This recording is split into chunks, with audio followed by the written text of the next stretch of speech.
ते गरम मसाला, धण्याची पावडर, मिरची पावडर सगळे 8 वर्ष झाले मी इथूनच वाटून चव असते. ही जेवणात टाकायची नाही, आपण भाकरी बरोबर खायची. भाकरीवर खायला एकदम भारी लागते काय. नमस्कार मित्रांनो, मी हरीश गुरु आणि पुन्हा एकदा आपल्या कोकणची लेकरी या युट्यूब चॅनलवर आपल्या सर्वांचं स्वागत आहे. तर मित्रांनो, खूप दिवसांनी आज व्हिडिओ बनवतोय, कारण काही काम असल्यामुळे मी व्हिडिओ बनवू शकलो नाही. आणि तर आज आपण असा एक व्हिडिओ बघणार आहोत, आपण घरगुती मसाले तयार करण्याचा. तर आमच्या घरी मिरची कुटण्याचा डंका आहे आणि त्याद्वारे मसाले कसे तयार होतात ते आपण आज बघणार आहोत. तर आमचा तिकडे पुढे एक डंका आहे मिरची कुटण्याचा. तर त्याद्वारे आपण मसाले आता बघणार आहोत कशा प्रकारे तयार होतात.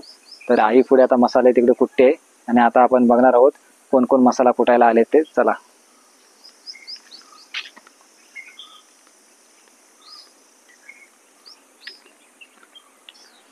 तर मित्रांनो, हा आमचा इथे मिरची कुटण्याचा डंका आहे आणि बाजूला चक्की आहे, पिठाची चक्की. आणि आता इकडे आपल्याकडे मसाला वाटण्यासाठी आलेले आहेत, इकडे बघू शकता.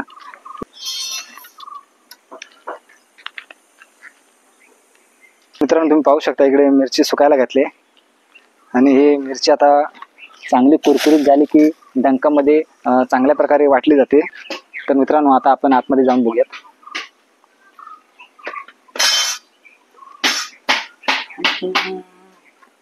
तर ही पिठाची चक्की आहे आणि बाजूलाच तो मिरचीचा डंका आहे, तो पाहूयात.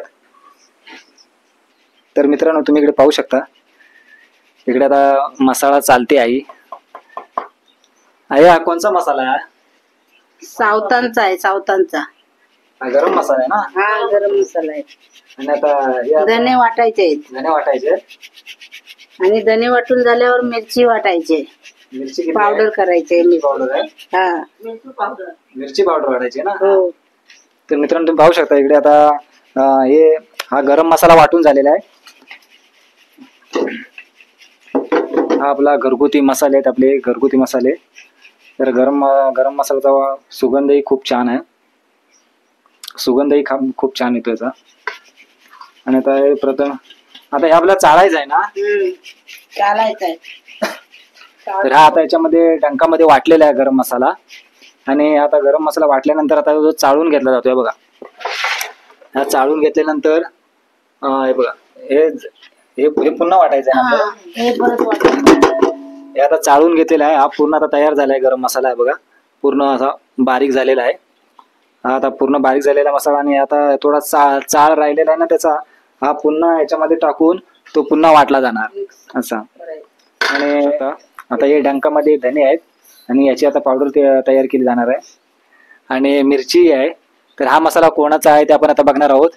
तर ते आजी आता इथे आले आहेत. तर मित्रांनो, इकडे आजी बसले आणि या आजीचाच तो मसाला आहे.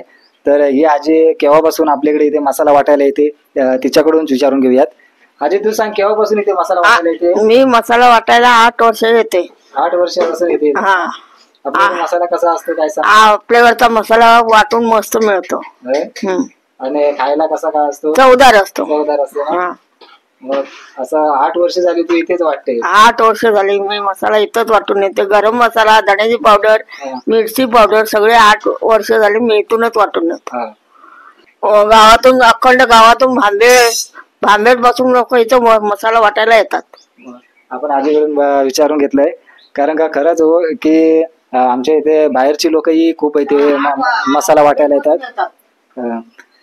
तर मित्रांनो, आपण आता पाहणार आहोत, आता धण्याची पावडर तयार होणार आहे. तर तिथे आता बटन चालू करतोय.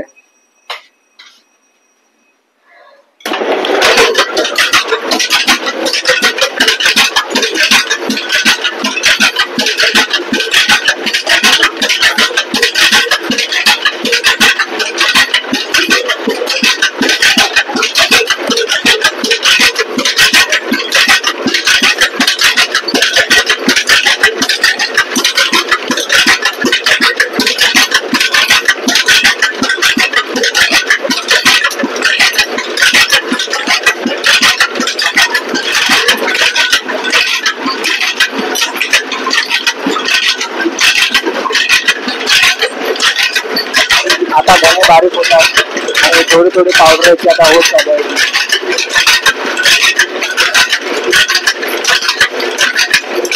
थोडी थोडी आता पावडर याची होत चालली आहे, पाहू शकता धण्याची पावडर.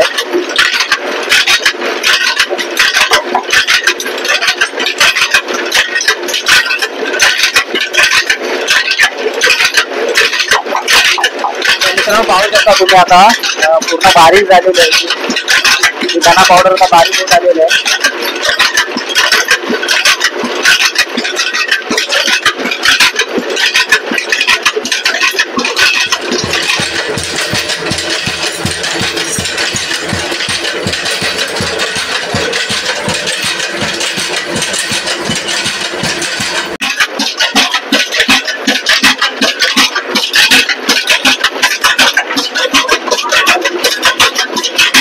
मित्रांनो आता ही पूर्णपणे धना पावडर तयार झालेली आहे.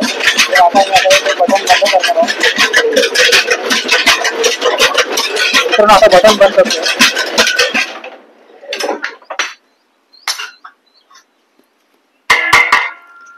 तर मित्रांनो आता पूर्णपणे धना पावडर तयार झालेली आहे, तुम्ही पाहू शकता इकडे. हे बघा आता ही चाळणीवरती चालणार.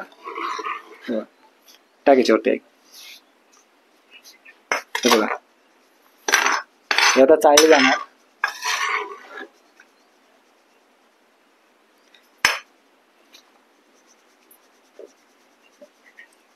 हे चाळले की आता त्याची बारीक पावडर असते ती खाली पडणार आणि जो चाळ राहतो तो पुन्हा याच्यामध्ये डंकामध्ये टाकून वाटणार.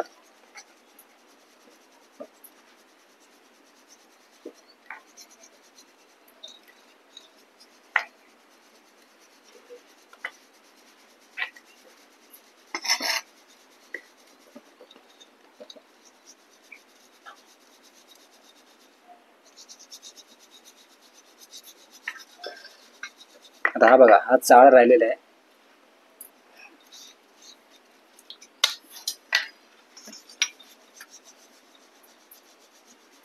पाहू शकता वरती आता चाळ राहिलेला आहे, तो आता एका बाजूला ठेवलेला आहे आणि तो पुन्हा आता डंकामध्ये टाकून नंतर वाटणार. आता इकडे पाहू शकता तुम्ही ही धना पावडर पूर्णपणे तयार झालेली आहे, एकदम बारीक अशी पावडर तयार झालेली आहे आणि याचा सुगंधही खूप छान प्रकारे येतो. तर मित्रांनो अशा प्रकारे आम्ही घरगुती सगळे मसाले तयार करतो. तर इथे आता हा गरम मसाला तयार झालेला आहे आणि इथे धना पावडरही तयार झालेली आहे. असे सर्व प्रकारचे आम्ही घरगुती मसाले तयार करतो. तर हे मसाले तयार करण्यामागे महत्त्वाचा वाटा म्हणजे आईच आहे. ते खूप मेहनत करते आणि असे सर्व प्रकारचे ती मसाले तयार करते. तर खूप मेहनत करते ती. तर तिच्याकडून 2 शब्द विचारून घेऊयात, किती वर्षापासून ती मसाला इथे वाटते आणि त्याच्यापासून तिला किती आनंद मिळतो. तर तिच्याकडून थोडक्यात 2 शब्द विचारून घेऊयात. आई सांग जरा सगळ्यांना की आपण तो मसाला केव्हापासून वाटतो इथे? 8 वर्ष मी मसाला तयार करते आणि मला त्याची आवड आहे व गावातील लोक भरपूर इथे मसाला तयार करायला येतात आणि त्यांना तर आवडतो, म्हणून माझ्याकडे खूप लोक मसाला तयार करायला येतात. तर मित्रांनो खरंच गावातील ही सर्व लोक इथे मसाला वाटायला येतात आणि गावाबाहेरही खूप लोक इथे आमच्या इथे मसाला वाटायला येतात. तर तुम्ही इकडे पाहू शकता आम्ही सर्व घरगुती मसाले उत्तम प्रकारे तयार करतो. आपण अजून एक नवीन पद्धतीचा मसाला आता आपण तयार करतोय. तर आजीचाच मसाला आहे तो. त्या आजीलाच विचारूया कोणता मसाला आहे. आजी कोणता मसाला? मिरची, शेंगदाणा, खोबरं, लसूण, मीठ टाकून आपण खारी चटणी म्हणतो याला. खारी चटणी? हा. हे आता तुम्ही दरवर्षी करतो मी. दरवर्षी तयार करता? हा दरवर्षी. चव काय असते? चव असते ही जेवणात टाकायची नाही, आपण भाकरी बरोबर खायची. भाकरीवर खायला एकदम भारी लागते काय? तर मित्रांनो तुम्ही पाहू शकता इकडे मिरची आहे, हे शेंगदाणे, लसूण आणि हे सुकं खोबरं भाजलेलं आहे आणि मीठ याच्यापासून ही खारी चटणी अशी तयार केली जाते. तर एकदम भाकरी बरोबर एकदम चवीसाठी भारी लागते, खूप छान लागते भाकरी बरोबर खायला. तर मित्रांनो पाहू शकता इकडे आपण आता बघणार आहोत.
आता मस्तपैकी आता खारी चटणी तयार होते आणि त्याला मस्त सुगंधही सुटतोय. आणि पाहू शकता तुम्ही काय सुगंधही भारी सुटलाय. असे खोबरं, लसूण, शेंगदाणे, मीठ आणि हे मिरची याच्यापासून तयार झालेली खारी चटणी. एकदम सुगंध असा सुटला या मिरची चटणीला, तुम्ही पाहू शकता. आणि दिसायलाही एकदम भारी आहे, एकदम कलरफुल असं ही चटणी तयार झाली आहे. तर मित्रांनो, हा व्हिडिओ जो मसाल्याचा व्हिडिओ बनवलाय तो तुम्हाला कसा वाटला? जर व्हिडिओ आवडला तर लाईक करा, शेअर करा, कमेंट करा आणि आपल्या चॅनलला सबस्क्राईब करायला विसरू नका, कारण तुम्हाला असेच कोकणातील नवनवीन व्हिडिओ आपल्याला पाहता येतील. आणि मित्रांनो, आनंदी राहा, सुखी राहा हीच ईश्वरचरणी प्रार्थना. धन्यवाद.